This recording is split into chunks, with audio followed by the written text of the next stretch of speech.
Leanne Babcock, and I have the pleasure of interviewing Dr. Suzanne Henwood and finding out more about the extraordinary work she does with her clients. Suzanne is an executive coach, a health coach. She's a master trainer and a master coach in a whole new branch of neuroscience called multiple brain integration techniques. She's an NLP trainer and has her doctorate in professional development studies. She's authored numerous books, published articles, and I'm really looking forward to talking with you, Suzanne. Welcome. Oh, kia ora. Thank you, Leanne. So I'm really curious about, this topic about stress. Because it's a real big issue for people today. And, we read articles about how it affects our health and our lives. And this is something I know that you're passionate about and your work focuses on. So I'm interested at what sparked you in this area. Yes, it's a great question to start with. And stress wasn't something I went out looking for as an area to practice, really. Like many people, I came across it because it came into my own life and I had to learn how to deal with it for me. I was working in an incredibly toxic work environment.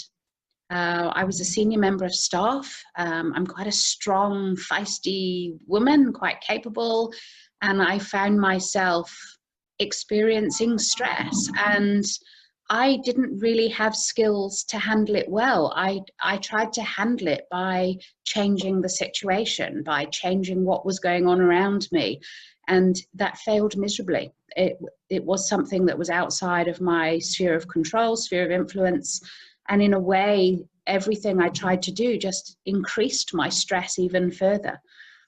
So I was really, really lucky that at the time at which I was probably at my lowest point, I came across mBraining, and it just gave me a set of tools like I had never heard of, experienced before, that helped me get back in control of how I was responding to what was happening around me.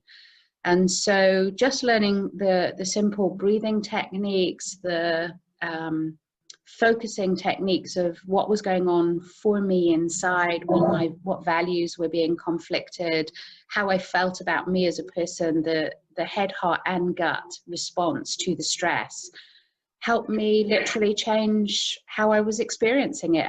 And yeah, I would say it got rid of it completely. And I started teaching other people the same techniques I was using. And from that, it's developed into part of my health coaching practice now, because stress is just so prevalent in the workplace. And not only the workplace, but generally the people that I coach are from workplace settings. And so, yeah, it kind of found me in a weird sort of way. And I love that you share about your own experience there, and that's what led you to doing this work.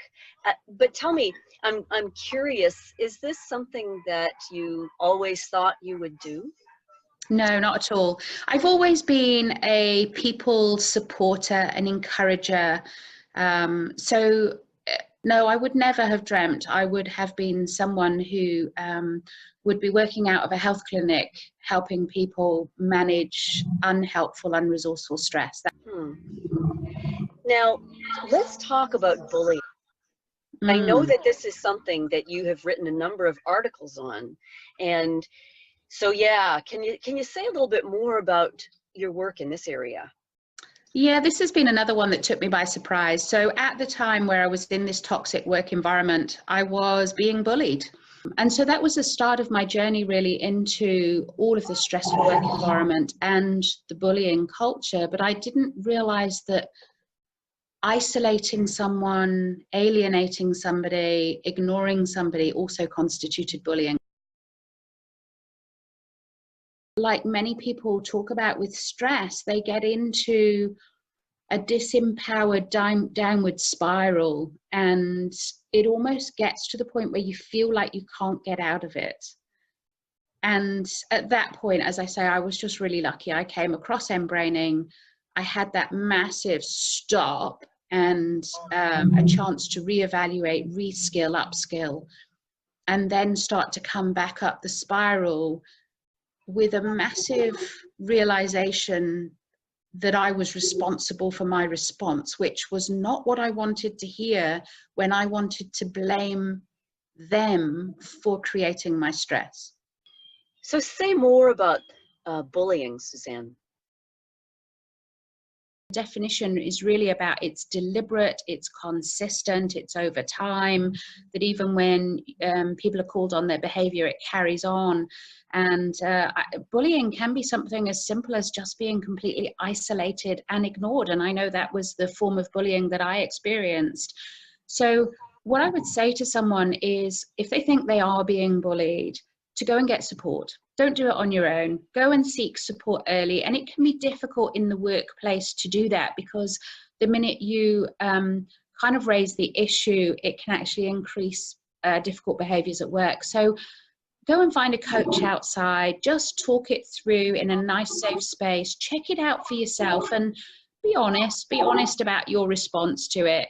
Are you in any way contributing or reacting badly to behaviors that are just rudeness or lack of courtesy at work? If, however, it is bullying in any of its forms, there's lots of things you can do, and people can advise you about what routes you can take. And then it's just a case of working out which route's best for you in the workplace that you're at. Unfortunately, there are people in workplaces who behave inappropriately. So I would wholly recommend not doing it on your own. Don't sit and blame yourself. So many people I coach think they in some way have done something to deserve the behavior they're getting. It is never okay to bully people in a workplace or anywhere else. And so, yeah, just to have that safe space to talk it through, really get to the bottom of what is going on, and then come up with a wise plan forward with support, and involve social support too. We know that social support is so vital. Your partner, your family, a close friend, have the courage to talk it through and get some real insight into what is going on. But please don't sit and blame yourself. That would be my advice to people. More often than not, when I get people who are being bullied, they're trying to work out what they must have done wrong to cause it. And it's nothing about them. It's all about the behavior of the bully. It's great advice, Suzanne. I know that you have experienced a number of situations in your life that people would say are very stressful. But you have just shared, having a house fire and losing everything and more. So tell me, what would you say that you've been learning about yourself? I've learned a huge amount about myself. And yeah, we had a house fire. I was away giving a presentation at a conference and flew back in from Wellington on a Sunday night, landed, and in the drive home got a phone call from a neighbor saying, "Where are you?" I didn't even know he had my cell phone number. And he said, "There's smoke billowing out your house and flames. I don't know where anybody is." And I got home and couldn't get into the road. It was all cut off. The fire was still, it was just about under control by then, but still going. And so, you know, you can imagine, for me, it would have been one of my worst nightmares to imagine coming home to that. And then I'm suddenly living it as a reality. And in the kind of work I'd done about anger, I sometimes used the phrase righteous anger.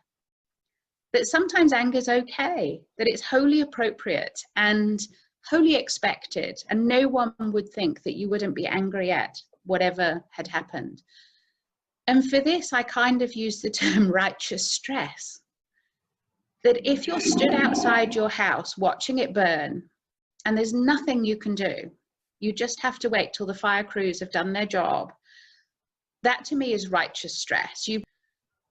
But I remember walking to the front door, what was left of it, when the fire crew said, "Look, we'll show you the damage that is, and then, you know, we'll board up and you can find somewhere to stay for tonight.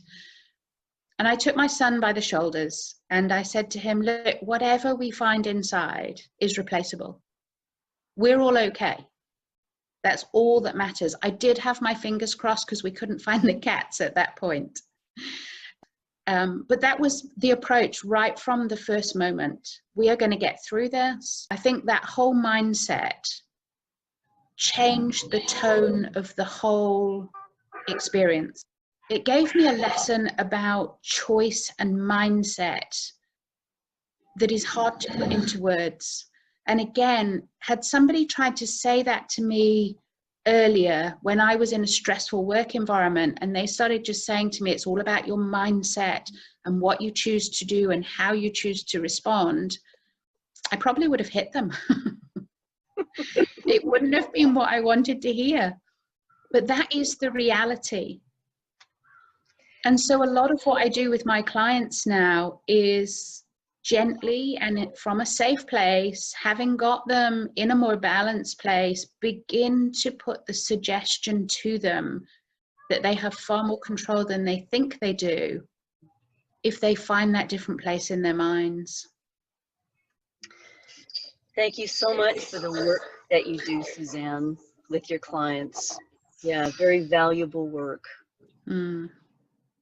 Yeah, and unfortunately needed more and more in all disciplines of work. It doesn't even seem to be one particular discipline or geographically. I have clients all around the world.